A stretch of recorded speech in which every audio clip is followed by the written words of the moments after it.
नमस्कार दोस्तों, आज के बेस्ट जीएसटी प्रो एआई के इस वीडियो में आपका स्वागत है। आज हम फिर से देखने जा रहे हैं कि जो नया जीएसटी रिफॉर्म हुआ है जीएसटी 2.0, उसके हिसाब से हमें अपने सॉफ्टवेयर में हमारे प्रोडक्ट्स के लिए कैसे जीएसटी को चेंज करना है। ठीक है, तो इसके पहले हमने कल भी आपको एक वीडियो दिया था, लेकिन उसमें और इसमें थोड़ा सा अंतर यह है कि हमने इसमें कुछ चीजें जोड़ दी हैं, जैसे कि ये देखिए स्टॉक कोड और ये filter by stock code and like stock code, ये हमने दो चीज जोड़ी हुई है।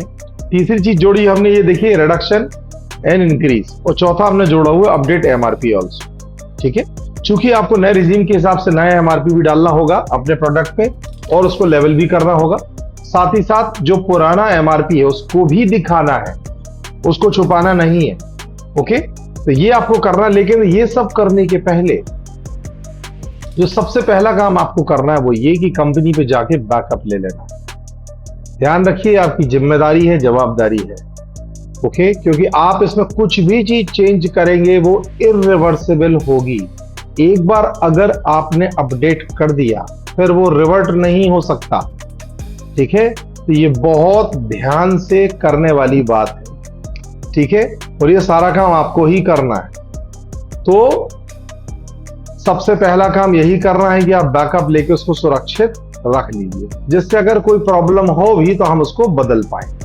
ठीक है, या आप चाहें तो हर बार हर चेंज के बाद एक बैकअप ले लीजिए, ये भी आप कर सकते हैं। तो चलिए शुरू करते हैं कैसे कर रहा है। Update GST details. हाँ, एक चीज और करने के पहले, जैसा कि आपको पता है कि 28% का स्लैब और 12% का स्लैब खत्म कर दिया है, साथ ही साथ एक नया स्लैब जोड़ा है, वो है 40% का। तो वो कैसे बनाना है सबसे पहले वो आप देख लीजिए। तो ये देखिए, मास्टर्स पे जाना है, अकाउंट मास्टर्स पे जाना है और ये जीएसटी क्लॉजेस पे जाना है। न्यू कर दीजिए, और ये उनके लिए ही आवश्यक है जो जीएसटी में 40% का कोई सामान रखते हैं, सभी को नहीं बनाना है। तो यहां पर जीएसटी एट 40% मैंने लिख दिया और ये 40 आपने करना है, और ये क्रिएट लेजर्स ऑटोमेटिकली इस बटन पे क्लिक करना है। यस कर दीजिए, ये आपका ये क्लियर, ये सारा बन गया और आपने ये सेव कर देना है। ये देखिए 40% आपका ये बन चुका है। ठीक है, चलिए अब यहां पर ये हम बंद करते हैं, वापस जाते हैं जीएसटी डिटेल्स पर। यहां पर आप देखें कि हमने यहां पर जो चेंज किया है, stock code, stock like stock code और फिल्टर बाय स्टॉक कोड, ये मैं आपको दिखाता हूं, लेकिन उसके पहले आपको क्या करना है, फिल्टर बाय टैक्स। और इसमें एक चीज और ध्यान देने योग्य बात है कि किस स्टेप को फॉलो करेंगे। सबसे पहला हम कौन सा जीएसटी को हम मैनेज करने वाले हैं, तो यहां मैं आपको बताऊं कि आपको ये फॉलो करना है। सबसे पहले जो 5% के जो आइटम हैं वो 0 हो गए, उनको सबसे पहले बदलना है। उसके बाद जो 12% के आइटम 0 हो गए हैं वो उनको बदलना है। फिर 12% से जो 5% हो गए फिर उनको बदलना है। ध्यान रखिएगा, इस स्टेप को ही फॉलो करना है। ठीक है, रैंडमली कुछ भी करके नहीं करना। ठीक है, तो ध्यान रखिएगा। चलिए मैं आगे ले चलता हूं। आपने कहा कि केवल 5% के आइटम कौन से हमारे पास, ये लीजिए सारे 5% के आइटम आ गए। अब सारे 5% तो 0 हो नहीं गए हैं भाई, जो घी है, बटर है, वो तो 5% अभी भी है। ठीक है, तो फिर क्या बदला, पनीर। आइए जरा देखते हैं, एंड लगाते हैं हम, और यहां मैं लाइक कर रहा हूं, लाइक स्टॉक कोड, मैंने कहा अमूल मलाई, ये लीजिए ये आ गया अमूल मलाई पनीर। ये मैंने कहा ये जो है आप चाहे तो एक है तो हाथ से भी बदल सकते, लेकिन मैं अभी हाथ से बदल के नहीं, यहां मैं 0% कर देता हूं, इसको मैं जीएसटी कर देता हूं। फिल नाउ, पहले तो ये फिल कर दिया। अब मैं क्या करूंगा कि भाई इसकी प्राइस बदल जाए, रिड्यूस हो जाए और एमआरपी भी चेंज हो जाए। तो अपडेट करने के पहले ये आपको सिलेक्ट करना है। ओके, ये आपने अपडेट कर दिया। एक काम ये पहला हो गया। आपने 5% वाले जितने भी पनीर या मिल्क, ठीक है, मान लीजिए कोई मिल्क है ये देखिए अमूल मिल्क, ठीक है। तो अगर आप यहां अमूल मस्ती, ये लीजिए, ये भी सब जीरो हो चुका है। तो आप यहाँ पे भी फिल जीरो कर दीजिए और ये अपडेट कर दीजिए। ये मैं इसलिए अलग अलग बता रहा हूं कि आप अगर करेंगे कि भाई 5% के आइटम सारे आए, तो अब यहां पर बहुत सारे आइटम है 5%, ठीक है, जो आपको नहीं बदलने। तो आपको बदलना क्या है, केवल मिल्क वाले आइटम चेंज करने, ठीक है। तो ये आपको केवल मिल्क वाले आइटम आ जाएं, ठीक है, तो वो आपको चेंज करना है। Is that clear? लेकिन अब मान लीजिए ये आपका आ रहा है एमडी केसर इलायची मिल्क, ठीक है। अभी आपको देखना है कि इसका रेट बदला है या नहीं बदला, वो अपनी कंपनी से पूछ सकते हैं, ठीक है। और चाहे तो आप सबको इकट्ठा जीरो भी कर सकते। डन। अब नेक्स्ट आते हैं 12% पे।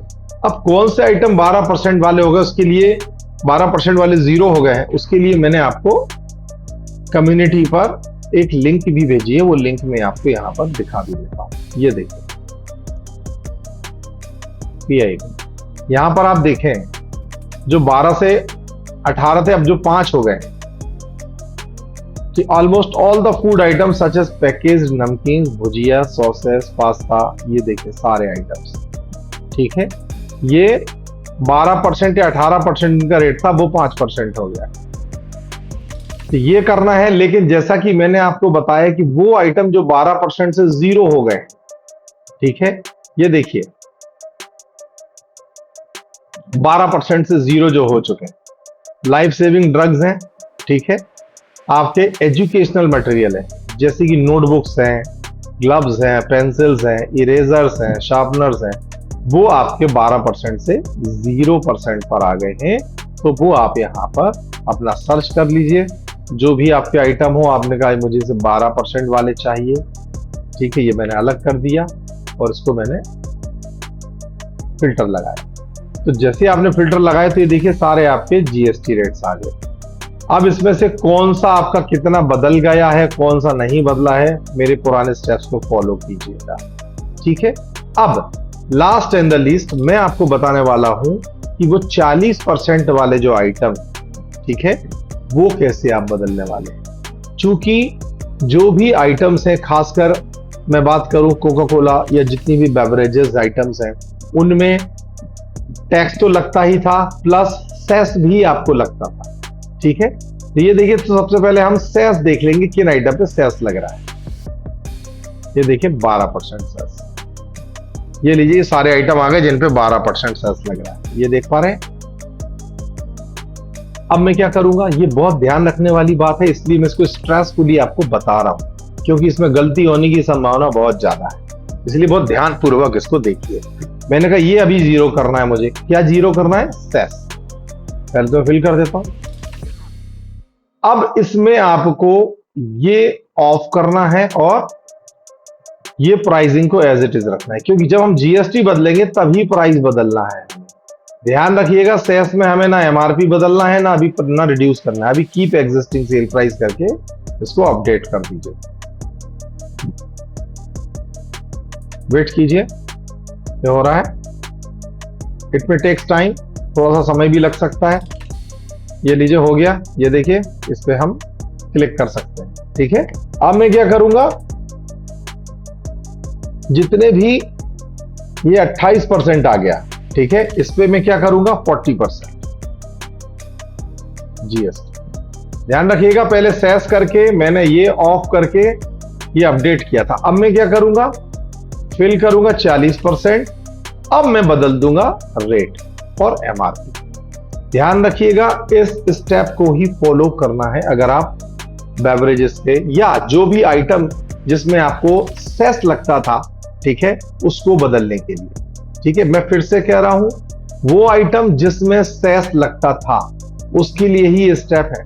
बाकी जो दूसरे आइटम 28% से 40 हो गए हैं या 28% से 18 गए, उनके लिए सब करने की जरूरत नहीं। जो नॉर्मल स्टेप फॉलो कर रहे हैं वो ही करना है, ठीक है। तो ये भी मैंने ये कर दिया, मैं इसको अपडेट कर देता हूं। इससे फायदा ये होगा कि अब इस सब के एमआरपी भी बदल जाएगी और रेट भी जो भी इंक्रीज डिक्रीज होने वो ऑटोमेटिकली हो जाएगी। ठीक है, ये लीजिए, ये भी चीज चेंज हो गई। तो इस तरीके से आपने देखा कि बहुत आसानी से आप अपने सॉफ्टवेयर में जीएसटी को चेंज कर सकते हैं। अगर इसके बाद भी आपको कुछ प्रॉब्लम होती है, ध्यान रखिएगा, मैं आपका काम करके नहीं देने वाला हूं, मैं आपको गाइड करूंगा, काम आपको ही करना है या करवाना है। ओके, साथ ही साथ एक और बहुत अच्छी चीज मैं आपको बताऊं, अगर किसी में एचएसएन नहीं डला है तो आप एचएसएन डाल सकते हैं। ठीक है, 22021010 फॉर एग्जाम्पल ये इसका एचएसएन है, ये आप डाल दीजिए और इसको वापस अपडेट कर सकते हैं। ठीक है, लेकिन ध्यान रखिएगा दोबारा अपडेट मत कर दीजिएगा, नहीं तो ये वापस जो है ये आपकी एमआरपी चेंज कर देगा। ठीक है, एक ही बार क्लिक करना है अपडेट पर। ठीक है, तो ये जो भी चीज चेंज करना है आपको, ये अपडेट करने के पहले चेंज कर दीजिएगा। Is that clear? और अगर आप ये चेंज कर रहे हैं तो अब आप वापस ये एग्जिस्टिंग नेट प्राइस करके चेंज कर सकते हैं अगर आप भूल गए हो तो। ठीक है, तो इस तरीके से आप अपने सारे जीएसटी को चेंज कीजिए स्टेप बाय स्टेप, और आपके इन वेबसाइट्स को भी फॉलो कीजिए कि किन वेबसाइट आपको वेबसाइट से मिल जाएगा, किन प्रोडक्ट्स पे 5% था 0 हो गया, 12% था 0 हो गया, कौन से एग्जम्प्ट हो गए हैं। ठीक है, कहाँ कैसा टैक्स रिड्यूस हो गया है, इन वेबसाइट्स को भी आप जाके चेक कर सकते हैं। बहुत ध्यान पूर्वक करना है, मैं फिर से कह रहा हूं, ये जो भी प्रोसेस है इर्रिवर्सिबल है, वापस नहीं होगा। ठीक है, ध्यान पूर्वक करिएगा। Thank you very much. कहीं कोई समस्या हो तो आप प्लीज मुझे कॉल कीजिएगा। Thank you.